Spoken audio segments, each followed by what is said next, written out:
Y'all, if somebody would have been breaking in this morning in my house, I would have been gone. I thought I worked great under pressure, but come to find out my flight or fight mode is broken. So as I'm sitting in the living room, I hear somebody trying to open my front door. I'm checking my Ring camera to see who's at the door. There's nobody there. I was like, okay, this must be a skinny celery stick of a person that can hide in that blind spot of the camera because we can't see it, but I could hear the door trying to be open. So at this point, I say a fair warning. I'm like, yo, who's at the door? You know, I try to use my deep voice so I can establish authority. And no response. But somebody is still trying to open the door. So we keep our pum in the safe, you know, for security reasons. So I run to the safe because they strapped or get clapped. And I'm putting in the code. And the code is not going through. Bleep, bleep, bleep. Bleep, bleep, bleep. I ended up locking my safe. Once to find out it was just a dog at my door, but I would have been got. Am I wrong for laughing at my friend's future baby's name? My 24 female best friend, 24 female Amber, is pregnant with a baby girl, and she told me that the name was already decided, but it was a secret for the moment. She wanted to tell me first that the name she chose was Privilege. I started laughing because the name sounds really stupid to me. She is really mad at me for my reaction. I can't really ask for feedback from our other friend because I can't tell them the name. My mother thinks that the name is not so bad and that I was me, but my dad agrees with me. Amber says that people have always told her that she is so privileged for being so pretty and having a family so rich, but that she never felt really privileged until she felt her daughter inside of her. The name is meant to represent that. I respect that, but I think the name is really unusual and that poor girl will probably get bullied because of it eventually. Also, I think the idea of privilege is linked to a lot of people in the United States to the notion of white privilege. And if the daughter looks like Amber, who is really white and blonde, that name could be bad for her. Maybe nothing of this is my problem, but she is my friend and I worry about her and her baby. I remember back in 2018, I had gotten really sick. I was throwing up blood and I didn't know why. So I knew I had to go to the emergency room. So I had my brother literally carry me like a baby down the stairs into the Uber because I had no strength. And I did throw up in the Uber a little bit. I did tip him like $50 though, so. As we're in the emergency room though, my brother had grabbed me a wheelchair because like I said, I couldn't even walk. And I had my brother taking me from the bathroom into the lobby because I literally was going in there to throw up because they wouldn't give me any like barf bags for whatever reason. So as we're doing that, my brother had noticed that this guy was like getting up every time he was getting up. And there was no reason for why he was getting up, right? And so my brother was like, I think that he's like recording you. And I'm too belligerent to even like, what? I'm like, what are you? I'm like, you're tripping. Like, no, he's not. And so my brother was like, no, he's like recording you. Like, no, it's blatant. Like, look at him. And y'all, why did I look over and he was like this? What are you, sir, what are you doing? Like, what are you doing? So I noticed that and I was like, oh no. So I asked my brother, I was like, go talk to the security guard. My brother goes talks to the security guard. The security guard doesn't do anything. He's just like, why do you care that he's recording? Who cares? Like, why do you care so much? Why do you care?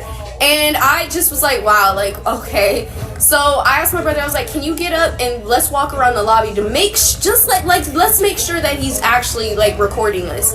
So my brother gets up and he wheels me around the lobby. Sure enough, when we got up, he got up too and was recording me and literally walking around in a circle with us, recording me. So then now my brother, can you imagine like your little sister's throwing up blood and you go to the ER just to be filmed by some random man? He was irate. So he's about to now make this into a problem, and now other people are starting to step in because now this is blatant. Like now everybody's like, hey, like dude, what are you doing? Like stop, like what are you doing? Now the security guard gets involved and he's like pulling the guy to the side and he's like, why are you recording? Like, so you have to stop. You don't know these people, like stop. So the guy, I think the security guard was like fed up and he's like, why are you here? Are you here to see a doctor? He wasn't even there to see anybody. He wasn't there to get emergency help. He just was sitting in the lobby waiting for sick people to come in to film them. After that, I had passed out. I don't even remember what happened after that, but I was being seen by a doctor at that point. They might have kicked him out, hopefully, but I don't know what that was about.